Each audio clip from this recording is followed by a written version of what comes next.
When Life Gives You Lemons is the podcast that speaks to high-performing individuals who have been through adversity but come back stronger. I'm your host, Emma Levy, a physiotherapist who has helped elite athletes on their way to Olympic success. This podcast was born following my own trauma when I was diagnosed with breast cancer at the age of just 36. Sat in the chemo chair, I set myself the goal of starting a podcast to explore resilience and the importance of mindset.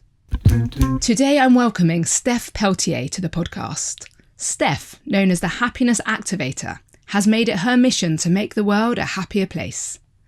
Steph's journey from businesswoman to coach and therapist follows a fascinating story from heartbreak to depression to seeking out the science of happiness, which subsequently changed the whole trajectory of her life.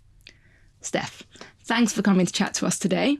Thank you so much for inviting me. I'm very excited. Good. Before we go anywhere else, I want to ask you first off, what is the definition of happiness? Oh, thanks a lot. What does it mean? What does it mean for you? Oh, turning it around. You know what I find fascinating is that whatever people do in life, whether they chase fortune, fame, health, adrenaline, the perfect body, success, family, whatever they do it because they want to be happy, right? So it's... But I can't define happiness. And that's why I want to ask you what the formal definition is, because like I just said to you, I've been doing lots of research for today. So I've been thinking, what do I think happiness is? And I tell you, I don't know how I would define it. So what's interesting, and so you said earlier on, I studied the science of happiness. Before studying the science of happiness, personally, I thought happiness was having positive emotions all the time. I feel good, I'm happy. I feel a bit sad or anxious today, I'm unhappy. That's what I thought. But the science of happiness is pretty incredible.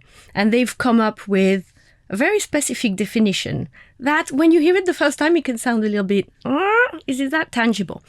Happiness is a mindset, really. It's about how you perceive the things happening in your life and how you respond to it. You know that reality doesn't exist, right? We all create our own reality with the thoughts and pictures we create in our head. So if there was a little dog walking outside, I'd be, oh, like cute, fluffy, I want to cuddle it. My sister would have goosebumps and she'd think fear and disgust because she hates dogs. She was bitten by a dog when she was little. So it happens in a fraction of a second that associations that we make, reality does not exist. We create our own reality through the filter of our perception. So happiness is about perception, and that's when I said, oh, thanks a lot, that's not very tangible. Well, the science of happiness took it a little bit further. Your perception, when you curate it nicely, you then have, number one, the ability to enjoy the good stuff of life. So, part one of the definition of happiness, the ability to enjoy the good stuff, which is something that we lose, a lot of us. You know, we're in the rat race and plenty of good stuff happen. We don't even notice because we're stuck in our head thinking about all our problems. And number two, it's also our ability to bounce back from difficulties. Resilience, if you like. So that's part of happiness, our ability to bounce back. Is part of our happiness. Enjoying the good stuff and bouncing back. Yeah, see, I wouldn't have thought the ability to bounce back would be part of happiness. I think that'd be something separate. That'd be resilience. And you know why it is? Because guess what? Difficult emotions are part of life. Grief is part of life. Sadly, you, if you have not already, are going to experience it. And I did, and I will again. So experiencing difficult emotions has nothing to do with being happy or unhappy. It's part of life. Difficult emotions are not the problem. The problem is that we feel them, we try to bury them a bit, and we hang on to them for way too long. And that is then impacting our ability to enjoy the good stuff. Yeah. So it's a vicious circle, that. So tell us your story. How did you become a happiness expert? Because people listening to this might be like, whoa, what is a happiness expert? How does one become one of them? Yeah, it's so it all started on a very strange Wednesday morning. I had a little bump in my personal life, and I literally thought it was a bump. And I did at the time what I knew best how to do. Bury your emotions, pretend it's not happening, keep on going, girl, you're going to make it, right? One Wednesday morning, I drove my kids to school, came back home, saw my bed, thought I'm going to have a little nap. And I stayed there for 3 months, eating Doritos and crying. And at first I was told, oh, you're completely burnt out, Steph. You push too hard, you're burnt out. But the symptoms of burnout are very similar to the symptoms of depression. And before I knew it, I was told, well, you are clinically and severely depressed. Can I ask, when you talk about a bump, was this your husband leaving you? Yeah. So that wasn't a small bump, no? Yeah, well, yeah, it was a bump. Yeah. You know what? Rationally, I thought I'd be okay. I thought, yeah, well, okay, it will be fine.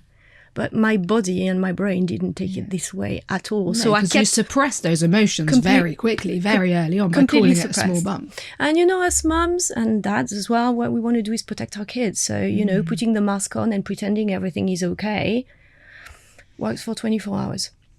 Certainly not for 3 months. And you know what I found really, really distressing? So depression can be very different for every single person. But for me, it was a lot of fear about what the future holds for me, a lot of anxiety and zero self-esteem. I'd completely lost the connection to myself. I had no idea who I was anymore. So a lot of sadness, a lot of disconnection, and a lot of anxiety. But in those moments, I mean, in bed, crying, what really struck me was, well, I'm going to get out of this and replicate what I've done for 40 years. Do I really want to do that? Because looking back, I had everything to be happy. You know, I was one of those people, pretty lucky. And was I really happy for 40 years? I don't think I was. I was always super stressed, super anxious, sort of an overachiever. Set up a new business, get a job promotion and buy a new house and have some investments and make sure my kids are absolutely perfect, simply because I wasn't, you know, my self-esteem wasn't so great. So I was trying to tick a lot of boxes to make myself feel better, to soothe myself. And I thought, bloody hell, I haven't been happy, really happy for the first 40 years of my life. Okay, I'm a tough cookie. I'm going to pull myself out of this depression. But most importantly, I've got to make sure that I don't replicate that for the next 40 years. Because really, it's not that fun. Yeah. And right? Were you able to recognize that by yourself or with the help of like a therapist at this point? I had a haha moment. No, I was just thinking, you know, I need to go back. I need to get out of that state. I need to go back. And then I looked back to what? Not good enough, right? I often tell my girls, I've got 2 daughters and 3 stepboys, and I tell the girls especially, life is not a dress rehearsal. Okay, you're not practicing here. You got one shot at it. And your job, you've got just one job. Do whatever it takes to be happy. Because if you're happy, you're going to make the world a happier place. It's going to have a ripple effect on everybody. You're going to build greatness around you. How did the cynical teenagers respond to that? Well, you know, not too bad now they're 17 and 19. Okay, good. So you're in bed, you're depressed. Well, you were off work, sick at this point because you were a corporate girl, weren't you? So I was corporate before, but I stopped working a few years prior to that to look after my kid, to raise my children. Okay. Yeah. So no. Yeah. So you're in bed, depressed. How did you get through it? Well, so I thought, okay, there are people in life who have very little. Look at me. I'm healthy. My kids are healthy. I don't have huge financial difficulties. Why? Why is it that there are some people who have nothing, very difficult life circumstances, that are going through grief, maybe that have very serious health issues, and they manage to be content? And why is it that me, for 40 years, I had everything to be happy, and I wasn't? What is wrong? Is there something wrong with me? And I thought, okay, I need to understand this. And I started researching online and reading books. And then I came across that course at Berkeley University. And I thought, okay, this is it. What was the course? The Science of Happiness. Right. And what really hit me was the word science. Because I was pretty lucky to be surrounded by a bunch of adorable friends who were all giving me their 5 cents, you know, their pieces of advice. So you should meditate, you should do this, it's going to make you feel better. Yeah, right. First of all, when you're very unwell, you don't want to be told what to do. And plus, for me, all of this was really flower power. I might as well just go dance naked around a bonfire and smoke a spliff and that will get better, right? So I wanted a scientific formula. I thought someone must have found this, surely. And then I saw this title and I thought, this is it. I'm jumping on that course. And it literally changed my life. No joke, Emma, within 3 weeks.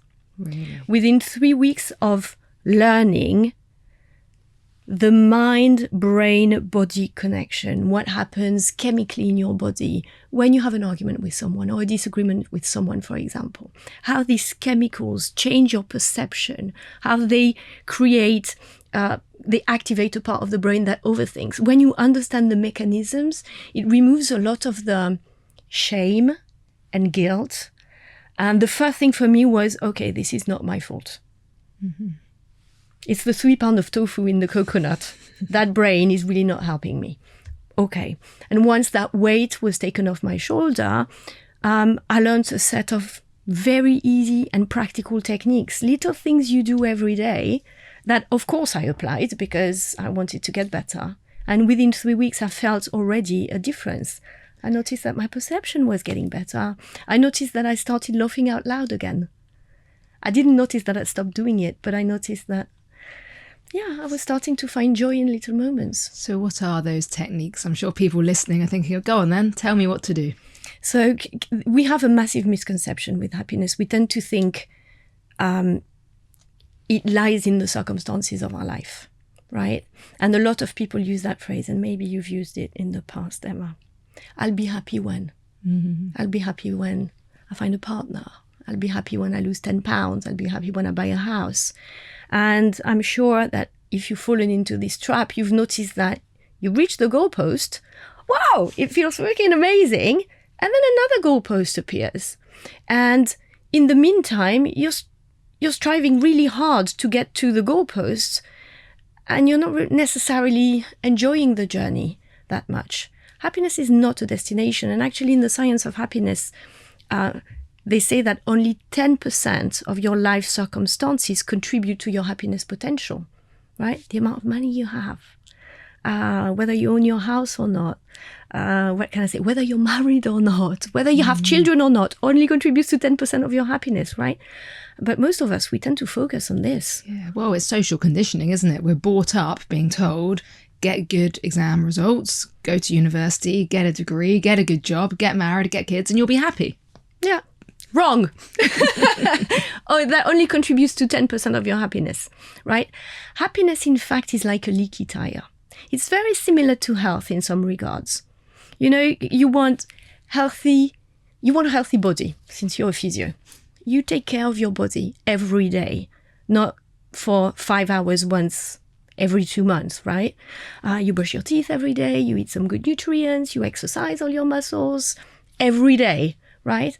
And it's the same thing with happiness. Happiness is a little bit like a leaky tire. You might touch happiness, but the tire starts leaking. And you need to pump it up a little bit every day to maintain good emotional well-being. So how do we pump it up?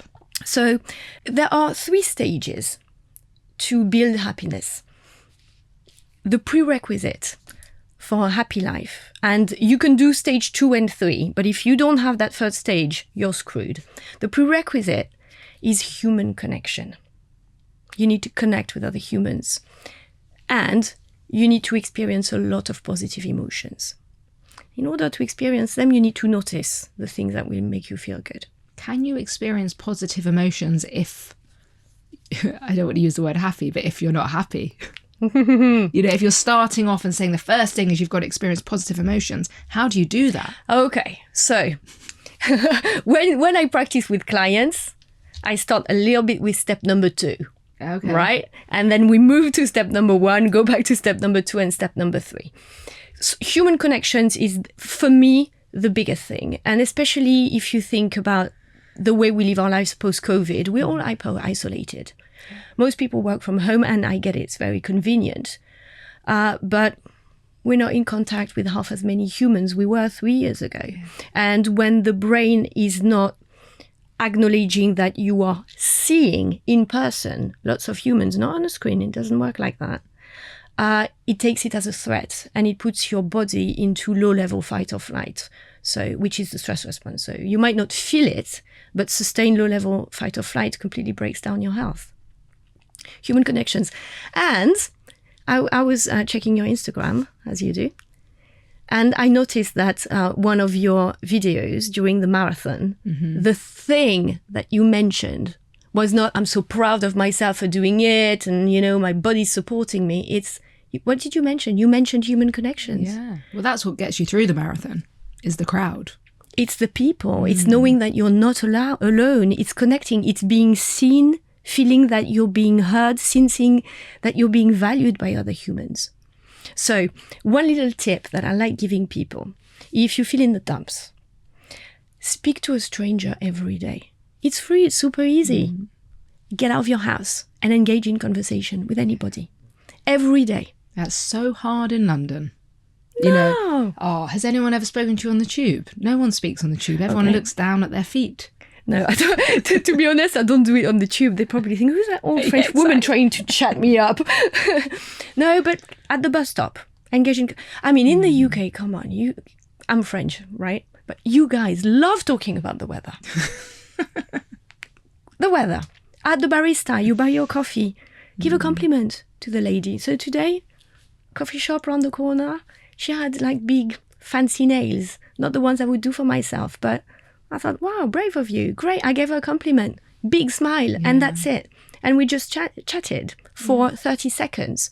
So you'd think that a 30-second interaction with a complete stranger that you will never see again for the rest of your life has no impact on your well-being.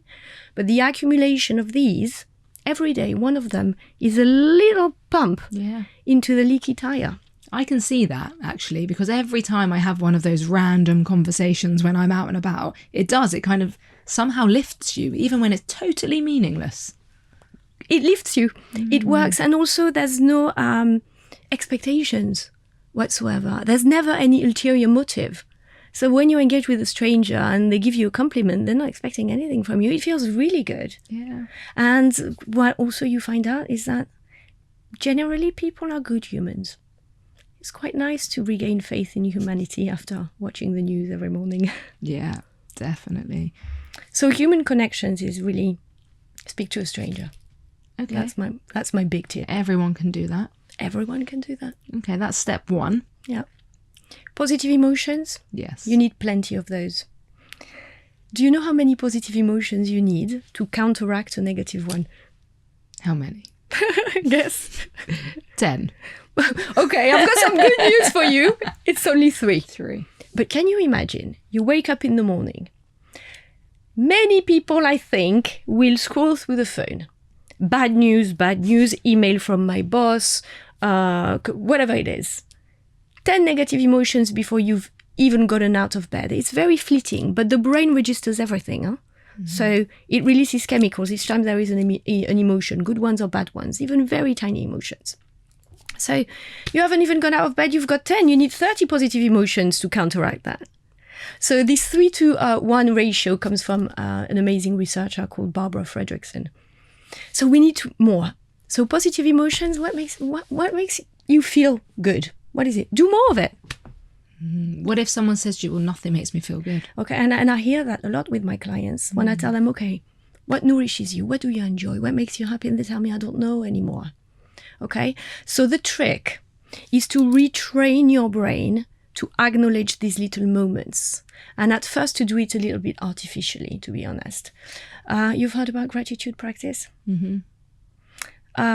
Simply every morning or every evening, get into the habit of formally doing it. Write down in a little book, buy yourself a nice little book, 3 good things that happened today. I'm grateful for the sun shining today in London. I've been waiting it for so long, and I love the warmth on my skin. And when the sun shines, I feel like smiling. Little things.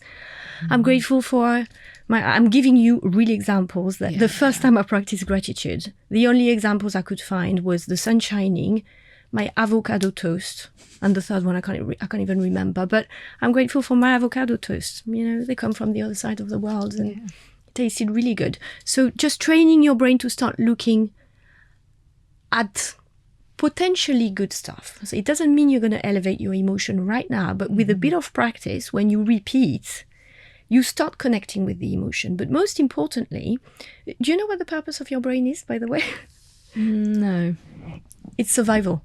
It's not your happiness. Your brain couldn't give a flying monkey whether you're happy or not. I mean, my physio brain was thinking the purpose of your brain is to control your body. In a way, yeah. It is to ensure your body survives, but also that the species survive.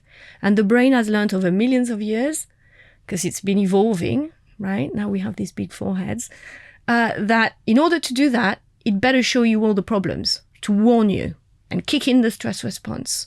So the brain is completely Velcro to negative stuff.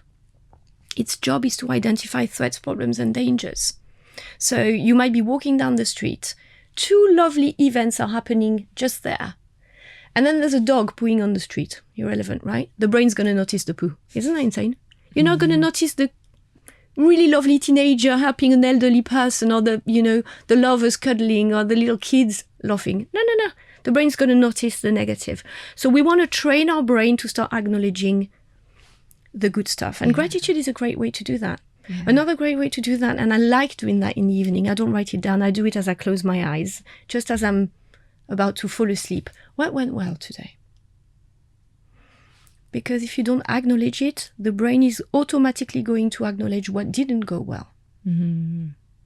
It's funny that you say about noticing the good things. Again, talking about the marathon, I don't know what my brain was doing to me that day, but I was noticing all the positive things. It was amazing. My brain was like on high wire to notice, that one giving that one a cuddle, and that one picking up someone else's water bottle who dropped it, and everyone kind of just helping each other. But I was so aware of all of the good stuff going on. I wonder if that fed into my positive emotions. For sure. Yeah. And you know how, in terms of sports performance, mindset is just so important. Oh, yeah. All the thoughts that go in your head will deplete your body, the energy that your body uses, or it will nourish you. Yeah. So, okay, so we've talked about gratitude.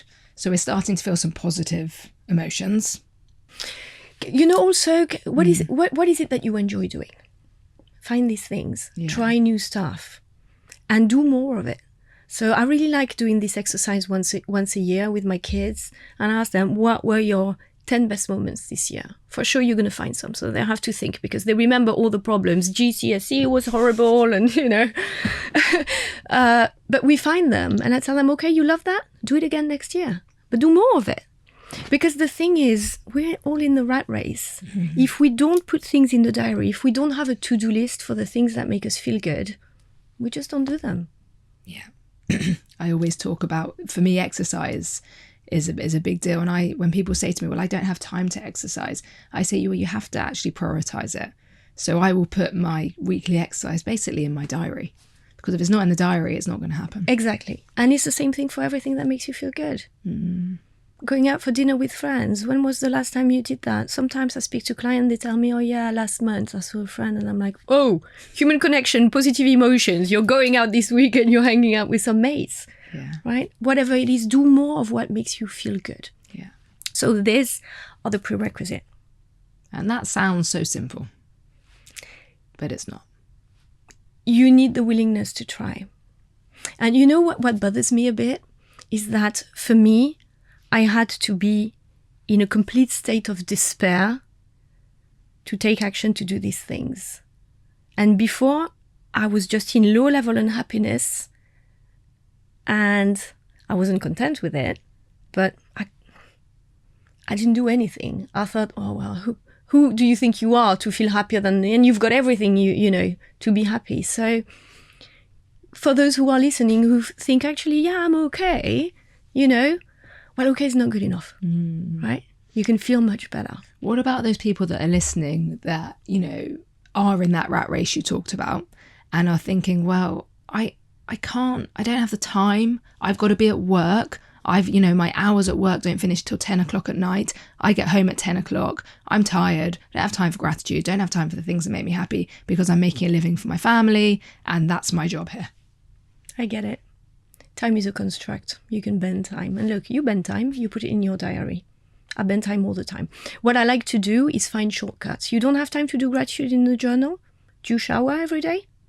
Do it out loud in the shower. You can do that. Speaking to a stranger, come on. You can't say you don't have time for that, okay?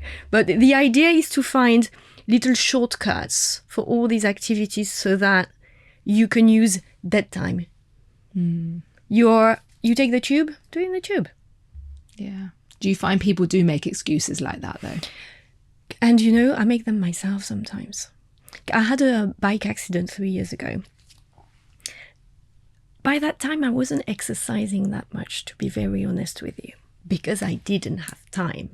I was mastering my mindset really well, but the body, I wasn't looking after it so well. I mean, eating good food, but not exercising how I should have because I had no time. I had a bike accident and I had amazing, I'm such a lucky girl, the most amazing surgeon repaired my elbow. It was completely chaos. I nearly lost my arm. It was like really, really bad. They didn't know if my arm would stay stuck like that for the rest of my life or if I could ever move it. So surgery went really well. And then he told me, okay, now the hard work is coming. Physiotherapy.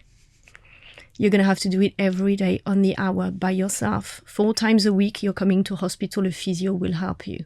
4 times a week. I got on the tube. I spent 45 minutes on the tube, went to hospital, half an hour with a physio, 45 minutes back.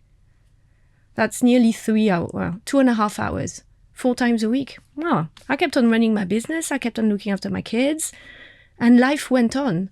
Suddenly I found 2.5 hours. Why? Because I made it a priority. So great news. My arm is sort of okay. But yeah, it's about making priorities. Sorry. I don't have like a magic wand and I can't change that. Yeah. Well, no, I tell people that all the time. When, I give people physio exercises like that and they tell me they don't have time, that's the conversation I have many, many, many times a day. So I get it. So we've talked about the 10%. 10% of happiness from circumstances. You haven't told us what the 50% and the 40% are. So 50% of your happiness is genetic. You've inherited it from 6 generations prior to you. Not much I can do about it, nor you. And this 50% of your happiness potential is called your happiness set point. And it's quite interesting. Think about all your mates and try to judge where your set point is. So for example, my set point, my genetic background is not so good in terms of happiness. My set point is quite low. And I know that because my mate Anne, for example, the same thing used to happen to us. She'd be like mega happy and I'd be, yeah, that's nice. Or a tiny thing or unpleasant thing would happen. A real life story. We go to the car, we were a student and someone had punctured my tire in the car. Yeah, she was a bit upset. I was upset for like 4 days. Yeah. Okay. So my set point is much lower. But it's okay. It doesn't matter because you've got another 10%. Not the best investment. But what's really interesting is that you've got 40% left. And those 40% are the daily activities that you do on a daily basis to pump up the tire that have been discovered, devised, studied by science of happiness. So there is research backing up it's what we're talking complete about. Research. The science of happiness was born by complete fluke. So before the science of happiness, psychologists were trying to help people be less unhappy. Then in the 90s, we had positive psychology, where psychologists thought, okay, we're trying to make people less unhappy, but maybe we should look at happy people, try and find common grounds in their circumstances and what they do, apply this to unhappy people, see if that works. And they also did some great discoveries. They also found some limitations. They built models. But at the beginning of, I think it was 2001, a psychologist started, Richard Davidson started working with a neuroscientist. And he wanted to work out why Buddhist monks are so content. Why are they so happy, these guys? They've got nothing. They sit in meditation all day. And he called the Dalai Lama. The Dalai Lama, he loves science, this guy. And he said, okay, I'm going to send you 12 monks, study their brain. And he probably made the biggest discovery in the history of humanity with regards to the brain. He discovered that these guys, these monks, they had a very, very dense prefrontal left cortex. We've known for a long time that when you feel good, the activity in your brain is on the left side, prefrontal left cortex, behind the forehead. When you don't feel good, anxious, stress, shame, guilt, loneliness, it's on the right side. And we also know that the more we use an area of the brain, the denser it becomes, right? It's like a muscle, it grows, basically. The less we use a part of the brain, the more it shrinks. And it all made sense to him. Okay, these guys are super happy. They've got a very big prefrontal left cortex. Makes sense. They've got a big prefrontal left cortex. They're super happy. Makes sense. Okay. How come? Why do they have a big prefrontal left cortex? And a French person saved the day. Amongst those monks was Mathieu Ricard. I don't know if you've heard of him. He was a French molecular biologist, found enlightenment in his 30s, moved to Tibet, became a monk. So for sure was born with an average French brain, probably same as mine, not so great with regards to happiness. And he ended up with that big brain. So what did he do? In the meantime, what do they do all day?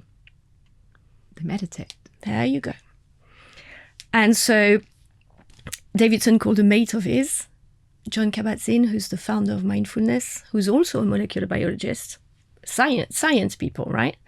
And he said, okay, let's see if your meditation business thing, whatever it is you're doing, let's see if it changes the structure of the brain and helps people become happier. And they did a massive study with 74 people who'd never meditated, who weren't interested, who were paid to do the study. They were taught how to meditate.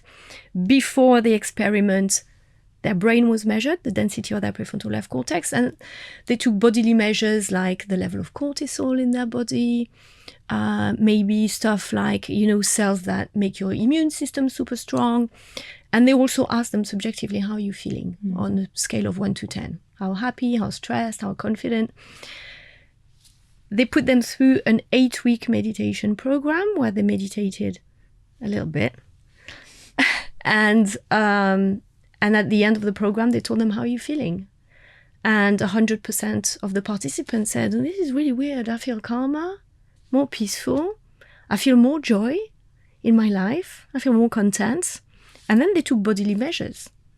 Less cortisol, stress hormone in the body, stronger immune system, and much denser prefrontal left cortex. Wow. In a matter of 8 weeks, they managed to grow a part of the brain that is associated with happiness. And this was how long meditation every day? So it was quite a lot.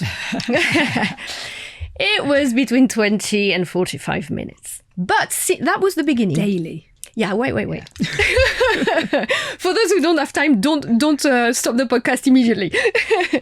That was just the beginning. At that time, Richard Davidson thought, okay, now I'm going to work with body doctors. I'm a psychologist, but I want to work in conjunction with all these other parts of medicine because I want this tangible result that don't lie. It's not, it wasn't just subjective, right? And a whole bunch of psychologists started working hand in hand with doctors of the brain, doctors of the heart, doctors of the gut, doctors of the muscles and the body. And together they collated these tangible measures and they created all these techniques. Now, since 2001, there's been a whole bunch of different pieces of research. 5 minutes of meditation a day will change your brain within a week. 5 minutes a day. And has that got to be the type of meditation where you literally sit still and quiet? Oh, that's a really good question. How did you know?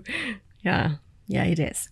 So, and I'm a big fan of meditation, obviously. Now, even though at first when my mates told me you should meditate, I was like, no, I'm not hippie. I'm not doing that thing. Immediately, I started meditating. So meditation can have plenty of purposes.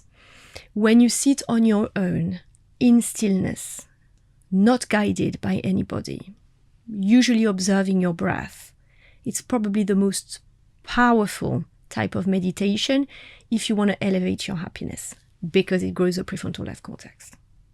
And side benefit, also shrinks the amygdala, by the way, which is the stress center of the brain. So you become more resilient. Now, if you want to feel more relaxed because you feel super stressed and you're really overwhelmed and you're on the verge of breaking down, of course, by all means, listen to some guided meditation. It will slow down your nervous system. It's going to make you feel much better. But the purposes are a little bit different. I think 5 minutes a day seems achievable. I mean, I think you're going to say it doesn't count, but when I, for instance, go for a swim, I find that quite meditative because all I'm doing is I'm going up and down lengths. Okay, so and counting like 1, 1, 1. You know, I count length 1 for the whole length, and then I count 2 for the whole length. And I find that quite meditative because I'm not in my head, I'm somewhere else. Does that count? It does. Oh, good. Yeah, good news. Swimming, running can count as meditation. So, yes. Particularly if when you notice that your mind has wandered, you bring it back to the present moment. So you're swimming and you start thinking about what you're going to do for dinner tonight. You let go of it and you come back to the present moment. This sort of forgetting to be in the present and coming back to the present is super important. You're growing, it works. You know what works as well?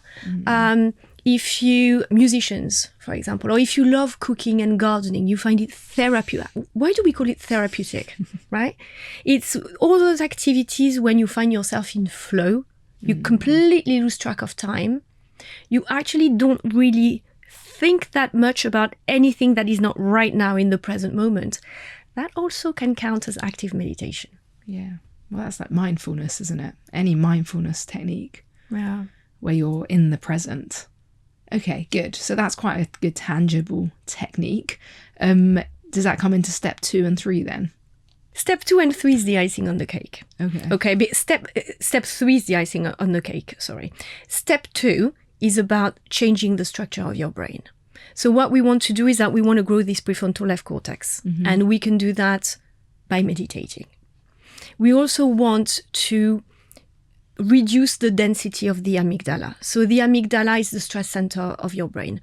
And you've got to think of stress a little bit like the light porch, the light in your front porch. So you've programmed the light to switch on when someone is 1 meter away, right? So the stress will kick in when there is a danger just there. Now, when you're in stress, there is a cortisol release happening in your body.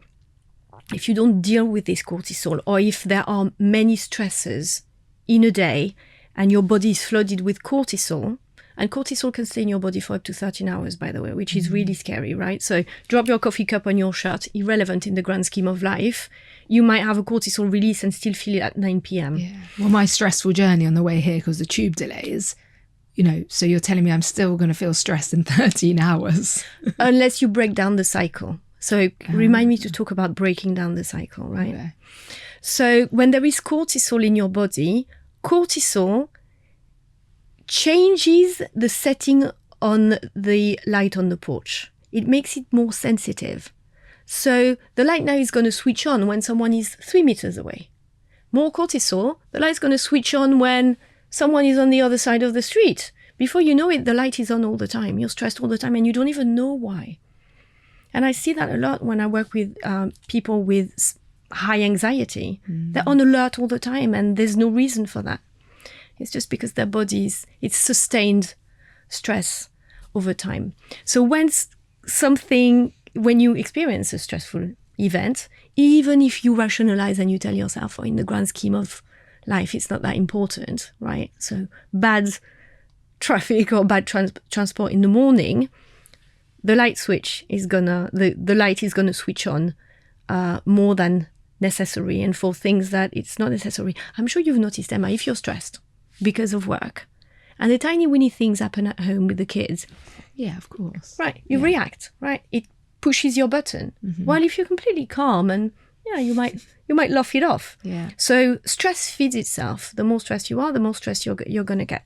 So when a little event like that happens, you need to chop off this vicious cycle of the stress response. Yes, tell me how to do that. The breath is an extraordinary tool to do that. But I've had the stressful moment. It's happened. And we were saying I was able to rationalize it and I was able to breathe through it and I was okay. And, I made it here okay. I was a little bit late. But the stressful moment has occurred. So you're telling me that there's still going to be cortisol in my body for 13 hours. Now the stressful moment has occurred. Is there any way that I can kind of not have that cortisol in my body for 13 hours? So your nervous system, I'm going to vulgarize a little bit here, but it works a bit like a seesaw. right? You're either in stress or in rest and digest. Yeah. Stress, not stress. So you went in stress. Yeah. And that cortisol is going to feed the cycle, and you're probably going to stay there for a while, even if you don't feel like it. What you want to do is you want to go on the other side. Yeah. You want to reset your nervous system, basically. And the easiest tool to reset your nervous system is using your breath. I know everybody talks about it. Everybody knows about the breath. And I'm repeating it. I know. But guess what? It works. Yeah. The mistake that people make is that they never use the breath. And then suddenly there's a moment of stress or panic. And they think, oh yeah, I'm going to use that tool. And they give it a go. And it's not really helping. So the breath can be super powerful if it's a little bit like learning how to cycle, right? If you teach a kid how to cycle on day one, you wouldn't sign him up for a cycle race and tell him that, you know, if they don't win, it's the end of the world, right? Then they're going to fall. It's not going to work out. They don't know how to cycle yet. First of all, you need to learn, practice, and then maybe one day you want to go on a race and really perform really well. It's the same thing with the breath. So I'm going to share my favorite breathing technique. It works only if you practice it outside of stressful moments as a rule of life. And that's the 4-7-8. The 4-7-8, for me, is the most powerful one. Because when we're stressed, you notice that your breath is short and shallow. We tend to breathe vertically. We don't use all our lungs. It's hard to take a deep breath in. It's simply through the nose, breathing in for a count of 4, a slow 4, holding your breath for 7, and exhaling for a count of 8. Do that 4 rounds. The first round is going to be a little bit hard. Because you're stressed, you're only using less than half of your lungs, so you're not going to intake a lot of oxygen, and breathing out is going to be really difficult. After 4, you won't have any air. But I want you to really, really push as much as you can. And by doing that, by really trying to expel some air that you think is not there, maybe it's not, you're going to start activating your diaphragm. And then the brain learns really rapidly, next in breath, I'm going to take much more oxygen. And you start filling your lungs more. And you hold, and then you expel a bit more, and you use the diaphragm a bit more. Third round gets easier. Fourth round, you've completely reset your breathing pattern. You're using your belly immediately. You use very close to 100% of your lung capacity. And because the exhalation is twice as long as the inhalation, it activates the vagus nerve, which is the prime nerve of our rest and digest functions. So if I'd have done that this morning on the tube, I wouldn't have released as much cortisol. No, you would have stopped it. Yeah. So 4-7-8, I like to do it twice a day regardless of what's going on in my life. So again, you can do it in the shower, you can do it when you do your makeup, you can do it when, not during high intensity physical activity, but when you walk your dog. You can do it, in the tube. You can do it when you drive your car. You don't need any attention. You just need to, count and breathe. But do it in a moment where everything's okay. Twice a day, so that your body knows, I'm resetting, I'm learning, I'm resetting. And it becomes so automatic that when you use it in a moment when you really need it, your body already knows that you're starting this. I'm going into rest and digest. I'm stopping the stress response. It's extremely powerful. Yeah, that is very interesting. But it's not magical. No. It's not going to work if you only use the technique just when you need it. Yeah. So all of these techniques to make us happier, can I ask, do you think you can cure clinical depression? Yeah, I work a lot with people with severe depression. Yes. And you help them yes. with these techniques? Yes, I help them. I pull them on the other side. It takes me about 3 months on average. Are there some people that it doesn't help with? Yes. I have come across some people who feel a bit better, but they are still stuck, nose, traveling up and down water.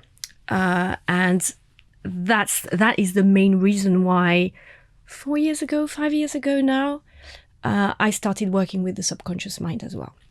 So in the science of happiness, all the things I have described, it's very conscious. You're making a decision to do something and you do it. Yeah. Right?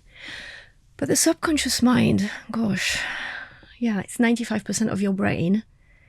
It triggers all your bodily functions all by itself. It's very powerful. It also triggers your thoughts. 95% of the thoughts you have today are very similar to the ones you had yesterday, and they occur unintentionally. And the root of depression are the harsh words we speak to ourselves, feeling disconnected from ourselves and the world around us, and not following our heart's desires, sense of purpose, right? And these words we speak to ourselves, they're not voluntary. I wasn't sitting in bed and voluntarily telling myself, Steph, you're a loser. You're never going to get anywhere. That's it, you're screwed. I wasn't, voluntarily saying that. It was just my mind going a bit bonkers, right? So, and these thoughts are triggered by the subconscious mind. So I had a population of clients that the progress was quite limited. So I decided to work with the subconscious mind as well. So with the science of happiness, it's conscious reprogramming, but I also do subconscious reprogramming, because sometimes depression can simply be the expression of a very, very old trauma that has been triggered or reactivated by a tiny thing that happened. So it was stored in the body for a long time. Maybe something that people have blanked. Yeah. Or maybe it's something that people have qualified as a trauma with a little t. No big deal, right? And it was there, dormant, and a tiny thing happened and boom. Yeah. Right? And the science of happiness is not enough. So I like to go in the subconscious mind. So I use rapid transformational therapy for that. Right. I've heard good things about that. Do you get good results with that? Yeah. Yeah. So basically, are you saying that we can control our mindset and we can choose to be happy? It's a choice. Happiness. And I know, and I want to sort of apologize to the people who are hearing this and who are in the midst of depression, because it sounds a bit harsh. But I say it with a lot of compassion, because I have been there and it was awful, really awful. I had to go on very strong medication because I would have probably committed the irreparable. Yeah. Still there. Happiness is a skill that you can cultivate and grow. With the right techniques, you can teach yourself to become a little bit happier today than you were tomorrow, and a little bit more the day after. And you can train your brain to start observing the good stuff. You can train your brain to let go of what does not serve you. You're not necessarily going to eradicate it, remove it from your life, but you're going to let go. Yeah. That's what I want to say. It is a skill. And I would very much love for schools to teach that skill to our kids. That would be amazing, wouldn't it? My kids are math whiz. Yeah. I wish they were happiness whiz. Yeah. I talk about Edith Eger a lot on this podcast, the psychologist, the Holocaust survivor, who's written a couple of books. And, what she says, and I kind of say this all the time when you've been through trauma, is she always said, not why me, but what now? And I think that just encapsulates it all, really, doesn't it? And that we do have the ability to control our mindset, and we do have the ability to choose not to be a victim. And like you've said, we have the ability to choose to be happy. And I think you've given some amazing kind of tangible tips to help people on their way. But thank you for also recognizing that some people listening, they might be in a really dark place. And it might, maybe they do need some extra help to get out of that place. I want to give hope, because if such a hopeless person like me managed to see the light on the other side of the tunnel and get there, I was a joy sucker. I was naturally so anxious, naturally very low self-esteem. I mean, loads of trauma in the past, childhood and all that thing. Really low happiness set point. If I manage to get on the other side, everybody can. Yeah. And I want to give people hope that they can. And the final question I do ask people on the podcast is, if you could go back to your darkest moments and you could tell yourself something, what would you tell yourself? I think I would just tell myself, one day at a time. Yeah. It has been fascinating to talk to you today, really. I'd never heard of a happiness expert before. You've made me read books on happiness. The main things I've taken from today is, the ability that we can control it through things like mindfulness, meditation. I didn't know about that study in meditation. I often harp on about enjoying the now, enjoying the process. That's basically what you've been saying as well. How we can prioritize ourselves, because I don't think people do it enough. And I've really taken it all on board. I even found myself explaining to my kid the other day about the 50-40 10% rule, when he was saying he wants to have a good job and get paid loads of money when he's older. I was like, well, that's only 10% of your happiness. So I've really taken that on board. It stuck with me, and I really think people listening, it will stick with them as well. So thank you so much for talking to us today, Steph. It was a pleasure. Thank you. I hope you enjoyed that episode with Steph. Please remember to rate, review, and subscribe to When Life Gives You Lemons, and come back next week for another amazingly interesting guest.